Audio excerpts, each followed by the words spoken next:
नमस्कार, आदाब, जय भीम, सत श्री अकाल। मैं हूँ माजिद सिद्दीकी और आप देख रहे हैं फोकस हिंदुस्तान न्यूज़ चैनल। आज की ख़ास खबरें सब्सक्राइब करें, लाइक करें, शेयर करें। फिर आऊँगा एक ताज़ा खबर को लेकर माजिद सिद्दीकी।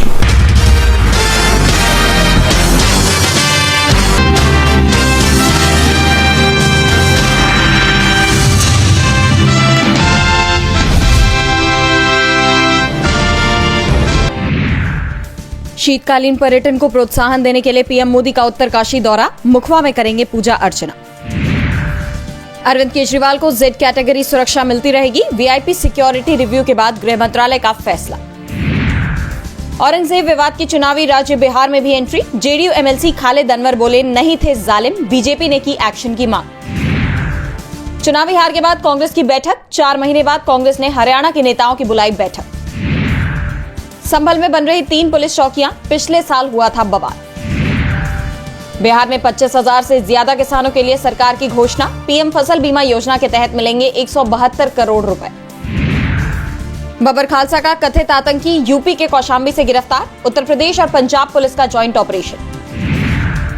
होली की वजह से बरसाना में आज रात से वाहनों का प्रवेश बंद, श्रद्धालुओं को 5 किलोमीटर तक चलना होगा पैदल। दिल्ली के ज्योति नगर इलाके में फायरिंग, दिल्ली पुलिस ने घटना में 4 लोगों को किया गिरफ्तार। मौसम ने फिर लिया यू टर्न, बर्फीली हवाओं ने दिल्ली यूपी से लेकर पंजाब में बढ़ाई ठंड, पारा लुढ़का। हैरान करने वाली कोई बात नहीं, ट्रंप की टैरिफ धमकी पर आया विदेश मंत्री एस जयशंकर का रिएक्शन। अमेरिका में एक और भारतीय छात्र की ली गई जान, हमलावरों ने की ताबड़तोड़ फायरिंग, दुकान में मिला शव। विदेश मंत्री एस जयशंकर पर लंदन में हमले की कोशिश, पुलिस वालों के सामने खालिस्तान समर्थकों ने फाड़ा तिरंगा। हमास के साथ अमेरिका की गुप्त वार्ता, ट्रंप बोले बंधकों को रिहा नहीं किया तो नरक में जाने को तैयार रहे। ट्रंप और ट्रूडो ने टैरिफ पर बात की, नरम पड़े अमेरिकी राष्ट्रपति, ऑटो सेक्टर को राहत संभव। ट्रंप के पारस्परिक शुल्क से निपटने के तरीकों पर विचार कर रहा भारत, जल्द निकलेगा समाधान। भारत में बढ़ रहे रईस, 191 हुई अरबपतियों की संख्या। पीएमआई डेटा से मिली खबर, पटरी पर लौट रही इकोनॉमी, रोजगार भी बढ़ा। सेंसेक्स में जबरदस्त उछाल, निफ्टी ने तोड़ा 10 दिनों की गिरावट का सिलसिला। अब चांद पर रास्ता नहीं भटकेंगे अंतरिक्ष यात्री, नासा ने इस्तेमाल की नई तकनीक।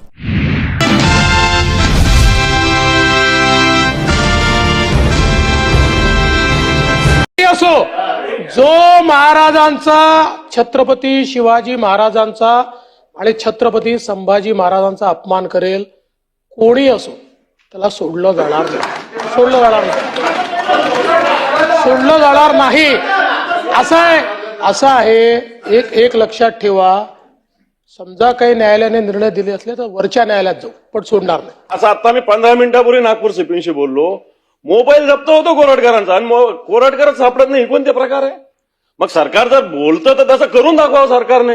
आमची भूमिका हीच आहे म्हणून 289 आम्ही त्याच्यावर मांडलेला आहे। अबू आझमीचा तर निषेध केलाच पाहिजे। औरंगजेब कोण होता? त्याच्याविषयी जर अबू आझमी बोलत असेल तर त्याच्यावर कारवाई झाली पाहिजे। अबू आझमीवर कारवाई झाली पाहिजे। अबू आझमीला जेलमध्ये का टाकलं नाही? सभापती महोदय, जेलमध्ये टाकीन, 100% टाकू। आणि तुम्ही थोडी नीट माहिती घेतली असती, या कोरटकरनी कोल्हापूरच्या कोर्टातनं स्थगिती घेतलेली आहे स्वतःला अरेस्ट करण्यावर, त्याच्यावरती जायला सांगितलंय मी। आणि मी तुम्हाला सांगतो, हे कोरटकर वगैरे तर चिल्लर लोक आहे हो। मला सांगा, जितेंद्र आव्हाड काय बोलत, त्याच्यावर कधी निषेध नाही केला तुम्ही? जितेंद्र आव्हाड या ठिकाणी म्हणता की औरंगजेब होते म्हणून छत्रपती शिवाजी महाराज, औरंगजेब किती बलाढ्य होता, महाराज 5 फुटाचे होते, हे रेकॉर्ड होत, त्याच्यात नाही निषेध करत तुम्ही। असं सिलेक्टिव्ह करू नका, नाही केला तुम्ही, नाही केला त्याचा। आणि त्याच्या पलीकडे जाऊन सांगतो, त्याच्या विरोधी पक्ष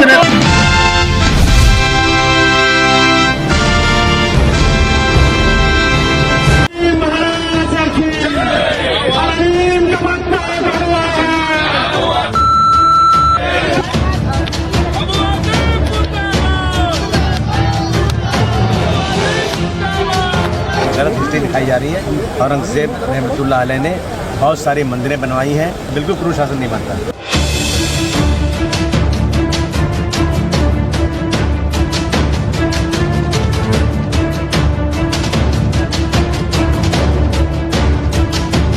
अबू आझमी देशद्रोही आहे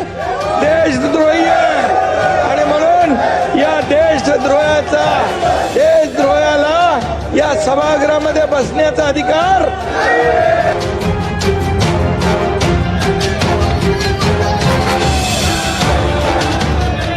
अगर किसी को ऐसा लगता है कि मैंने इस तरह की बातें बोली हैं और जिससे किसी को आहत हो रहा है तो मैं अपने स्टेटमेंट को वापस लेता हूं। सफाई काम नहीं आई, बयान वापस लेने का कोई फायदा नहीं हुआ। महाराष्ट्र विधानसभा अध्यक्ष ने अबू आजमी को पूरे बजट सत्र के लिए सदन से निलंबित कर दिया। औरंगजेब का बचाव करना समाजवादी पार्टी के विधायक अबू आजमी को महंगा पड़ गया। महायुति के नेताओं ने अबू आजमी के निलंबन को जायज ठहराया। कईयों ने उन्हें पाकिस्तान भेजे जाने की मांग भी कर दी, लेकिन खुद अबू आजमी ने इस पर आश्चर्य जताया। ये सवाल भी दागा कि जब बयान वापस ले लिया तो फिर निलंबित क्यों किया गया। उनको ज्यादा से ज्यादा सजा निलंबित करना ये बहुत कम है। नहीं, मुझे लगता है कि बहुत सही एक्शन है। एक स्ट्रांग मैसेज गया है कि इस तरीके से कोई भी व्यक्ति ऐसी चीजों का उच्चार करेगा जो हमारे महाराष्ट्र की सभ्यता में नहीं बैठता है, छत्रपति संभाजी महाराज हो या छत्रपति शिवाजी महाराज हो, उनके खिलाफ इस वक्तव्य को हम देखते हैं। और मुझे आज खुशी है कि एक्शन एक्चुअली कल ही लिया जाना चाहिए था, but fortunately it has been taken today, so we are very happy about it. Assembly चले इसलिए मैंने अपनी कही हुई बातों को वापस लेने की बात कर दिया। मैंने कोई गलत बात तो किया नहीं था, लेकिन उसके बाद भी कि ये सब जो बाउंडर चल रहा है, जो असेंबली रोकी जा रही है, असेंबली चले और बजट सेशन में कम से कम कुछ काम हो। कारपोरेशन इलेक्शन पिछले 3 साल से हुआ नहीं है, गलियां खराब पड़ी हैं, बहुत सारे काम रुके हुए हैं। इसलिए मैंने अपनी उन बातों को जो मैंने असेंबली में बाहर कहा था उसको मैंने वापस भी लिया है, लेकिन उसके बाद भी सस्पेंड किया गया। समाजवादी पार्टी के मुखिया अखिलेश यादव ने अबू आजमी के निलंबन को अभिव्यक्ति की आजादी पर हमला बताते हुए बीजेपी को निशाना बनाया। एक्स पर अखिलेश यादव ने लिखा, निलंबन का आधार यदि विचारधारा से प्रभावित होने लगेगा तो अभिव्यक्ति की स्वतंत्रता और परतंत्रता में क्या अंतर रह जाएगा। हमारे विधायक हो या सांसद, उनकी बेखौफ दानिशमंदी बेमिसाल है। कुछ लोग अगर सोचते हैं कि निलंबन से सच की जबान पर कोई लगाम लगा सकता है तो फिर ये उनकी नकारात्मक सोच का बचपना है। आजाद ख्याल कहे आज का, नहीं चाहिए भाजपा। अखिलेश यादव अब अपने विधायक के निलंबन को लेकर बीजेपी पर हमलावर थे। ठीक उसी वक्त यूपी विधानसभा में सूबे के सीएम योगी आदित्यनाथ महाकुंभ पर सवाल उठाने वालों को सनातन का पाठ पढ़ा रहे थे और इसी कड़ी में योगी आदित्यनाथ ने अबू आजमी का भी प्रकरण उछाल दिया। अखिलेश को संदेश दिया कि उसे समाजवादी पार्टी से बाहर किया जाए, महाराष्ट्र से यूपी भेजा जाए, क्योंकि उस शख्स का इलाज जरूरी है। समाजवादी पार्टी का नेता, आपका विधायक घोषणा करो ना, उस कमबख्त को निकालो पार्टी से और उसको एक बार यूपी भेज दीजिए, बाकी उपचार हम अपने आप करवा लेंगे। जो व्यक्ति छत्रपति शिवाजी महाराज की परंपरा पर गौरव की अनुभूति करने की बजाय लज्जा महसूस कर रहा हो और औरंगजेब को अपना नायक मान रहा हो, क्या उसको भारत के अंदर रहने का अधिकार होना चाहिए क्या? और समाजवादी पार्टी को इसका जवाब देना चाहिए। योगी आदित्यनाथ के इस आक्रमण का जवाब भी अखिलेश ने उसी अंदाज में दिया। अबू आजमी के इलाज की पेशकश करने वाले सीएम योगी को अखिलेश ने बीमार बताया। सीएम पर तंज कसते हुए एक्स पर अखिलेश ने लिखा, जब आपन कुर्सी हिले तभे मन का आपा खोए, ऊ का औरन के इलाज करे जो खुदा बीमार हुए। हालांकि महायुति और एनडीए के साथ छिड़ी इस लड़ाई में महाविकास अघाड़ी भी अखिलेश के साथ नहीं आई। शिवसेना यूबीटी के मुखिया और महाराष्ट्र के पूर्व मुख्यमंत्री उद्धव ठाकरे ने भी अबू आजमी का बचाव करने को लेकर अखिलेश यादव को निशाना बनाया। दलील ये कि अबू आजमी को सिर्फ बजट सत्र ही नहीं बल्कि हमेशा के लिए विधानसभा से निकाला जाए, और अगर अखिलेश यादव को अबू आजमी इतने ही अच्छे लगते हैं तो वो उन्हें यूपी बुला लें, वहीं से चुनाव लड़वाएं। परमानेंटली करना चाहिए। कितने दिन के लिए किया है? बजट सत्र का क्या मामला होता है? वो 2-3 हफ्ता चलेगा, सप्ताह चलेगा, लेकिन परमानेंटली उसको निलंबन करना चाहिए। अखिलेश जी ने आपत्ति जताई, नहीं, उनको जताने दो। हम पूरे महाराष्ट्र ने उनके खिलाफ आपत्ति जताई है। उद्धव ने भले ही अबू आजमी का साथ छोड़ दिया, लेकिन कांग्रेस नेताओं ने अबू आजमी के बयान का बचाव किया। दलील ये कि बीजेपी वालों ने इतिहास ही नहीं पढ़ा, बीजेपी लोकतंत्र को खत्म करने की तरफ बढ़ रही। पहले इतिहास पढ़ ले। 49 साल बादशाह नहीं रह गया, हिंदुस्तान का बादशाह तो रहा 49 साल। अखंड भारत, जिस अखंड भारत के सपने की बात करते हैं, उसको साकार तो उसी ने किया था। उसी के राज में अफगानिस्तान से लेकर कर, कंधार से लेकर के और बर्मा तक फैला हुआ साम्राज्य था, उसी का तो साम्राज्य था। कि ये तो सीधे सीधे प्रजातंत्र के ऊपर हमला है, और ये आज नहीं, संसद भवन में भी लगभग 150 सांसदों को सस्पेंड कर करके और मुख्य बिल पास करने का काम इसी सरकार ने किया है। तो ये कोई नई बात नहीं है भारतीय जनता पार्टी के लिए। जो बाबा साहब के संविधान के द्वारा हमें अपने विचार व्यक्त करने की आजादी मिली थी, ये सीधे सीधे उसके ऊपर हमला है।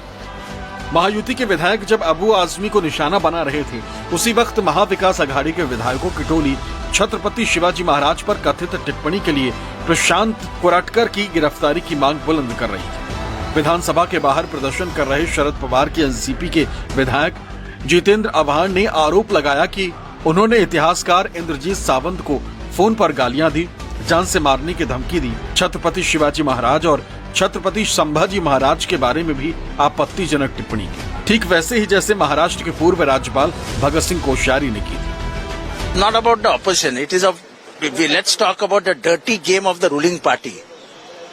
The ruling party wants to hide Koratkar and Solapurkar, who were instrumental in insulting the great Shivaji Maharaj. तरीके से अबू आजमी को ये विधानसभा के अधिवेशन से सस्पेंड किया है महाराष्ट्र गवर्नमेंट ने। मैं महाराष्ट्र की गवर्नमेंट को और एक विनंती करूंगी, जिस तरीके से अबू आजमी को सस्पेंड किया, उसी तरीके से संभाजी नगर में जो आज भी औरंगजेब की कब्र है, उसी तरीके से उसे उखाड़ के ये महाराष्ट्र से बाहर कीजिए। जो औरंगजेब की बातें करते हैं, जो औरंगजेब को अपना सो कॉल्ड फादर बुलाते हैं, उनको भी सबक सीखनी चाहिए कि महाराष्ट्र में औरंगजेब की नहीं, यहाँ पर छत्रपति शिवाजी महाराज के विचार चलेंगे। पूर्व पत्रकार प्रशांत कोराटकर पर आरोप है कि उन्होंने इतिहासकार इंद्रजीत सावंत को फोन पर गालियां दी और जान से मारने की धमकी भी दी। सावंत ने कोराटकर की कथित ऑडियो क्लिप सोशल मीडिया पर साझा की, जिसमें कोराटकर को छत्रपति शिवाजी महाराज और छत्रपति संभाजी महाराज के बारे में भी आपत्तिजनक टिप्पणी करते पाया गया है। इस मामले में बीजेपी सांसद की शिकायत पर कोल्हापुर और नागपुर में मामला भी दर्ज हो चुका है।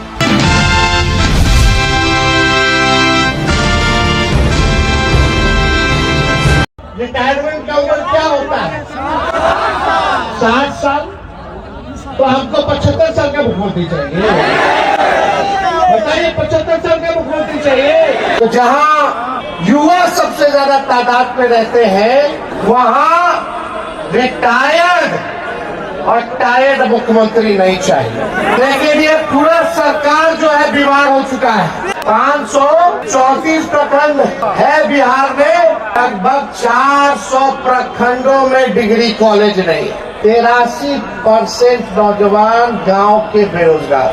जब छात्र पे लाठियां चलाएंगे, तोड़ी हम कैपिटल पर, तब तेजस्वी को दर्द हुआ है, चुना है।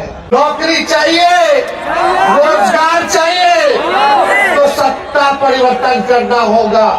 जब जब युवाओं ने अंगड़ाई ली है, तब सत्ता डोला है। अब हमको निकम्मी सरकार नहीं चाहिए, ऐसे बिहार नहीं चलेगा। नौजवानों को नौकरी मिलना चाहिए, बीपीएससी के छात्रों को न्याय मिलना चाहिए। हमारी सरकार बनेगी तो किसी छात्र पर लाठी नहीं चलेगी। हमारी सरकार बनेगी तो 1 महीने के अंदर हम लोग कैबिनेट का डिसीजन लेकर के युवा आयोग का गठन करेंगे। बिहार में हम लोग स्थानीय नीति को लागू करेंगे। 100% डोमिसाइल को लागू करेंगे।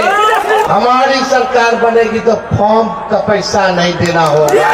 आने और जाने का किराया भी सरकार देगी। हमारे पार्टी में सबसे ज्यादा युवा विधायक है। तो आप सब लोगों को चिंता करने की जरूरत नहीं है। अब आपकी चिंता जो है तेजस्वी करने का काम करेगा और आप लोग मुझसे कहिएगा, हम सुनेंगे और हम करेंगे। अब आप लोगों को चिंता करने की जरूरत नहीं है।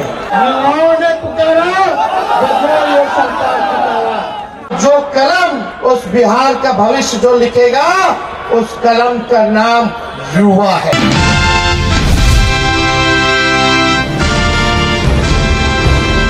सुप्रीम कोर्ट ने चुनाव आयोग से उन मामलों का ब्यौरा मांगा है जिनमें चुनाव आयोग ने नेताओं पर अपराध सिद्ध होने के बाद 6 साल की पाबंदी की अवधि को कम किया है या खत्म किया है।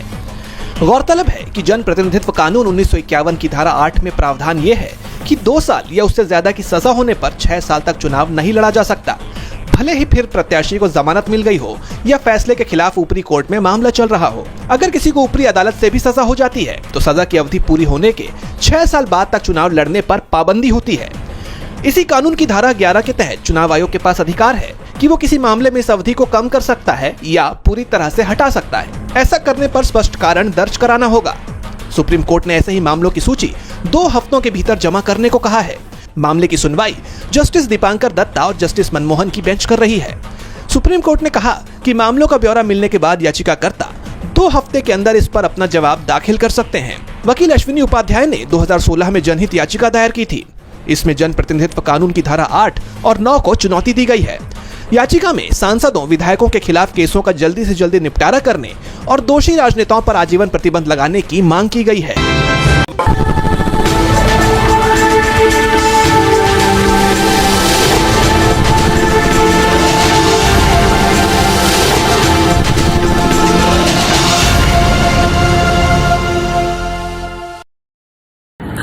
दोस्तों आज मैं आपको बताने वाला हूं कि अगर आपकी बॉडी में मैग्नीशियम की डेफिशिएंसी हो जाए तो आपको क्या क्या प्रॉब्लम हो सकती है। सबसे पहले इंसोमेनिया, नींद ना आना, स्लीपिंग डिसऑर्डर, इंसान सारी रात करवटें बदलता है, नींद नहीं आती, स्ट्रेस लेवल, एंजाइटी बढ़ जाती है इससे, क्योंकि कोर्टिसोल हार्मोन को रोकने में मदद करता है। और अगर आपकी बॉडी में मैग्नीशियम नहीं है तो कोर्टिसोल बढ़ जाता है, जिसकी वजह से स्ट्रेस और एंजाइटी हो जाती है।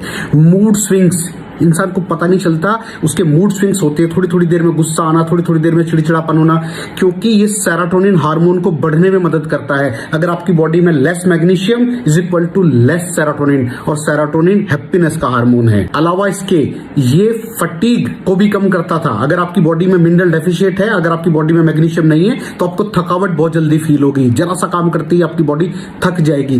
पुअर डाइजेस्टिव सिस्टम, ये डाइजेस्टिव सिस्टम को भी मैनेज करने में बड़ा शानदार रोल प्ले करता है। और अगर इसकी डेफिशिएंसी है तो कॉन्स्टिपेशन, डायरिया जैसी प्रॉब्लम हो जाती है। माइग्रेन, बहुत खतरनाक प्रॉब्लम है माइग्रेन। अगर डेफिशिएट है आपकी बॉडी मैग्नीशियम से तो आपको माइग्रेन की प्रॉब्लम भी हो सकती है।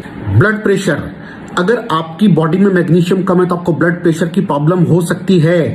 इरेगुलर हार्टबीट, ये हार्टबीट का बढ़ जाना, कम हो जाना, बढ़ जाना, कम हो जाना, मैग्नीशियम डेफिशिएट होने की निशानी है।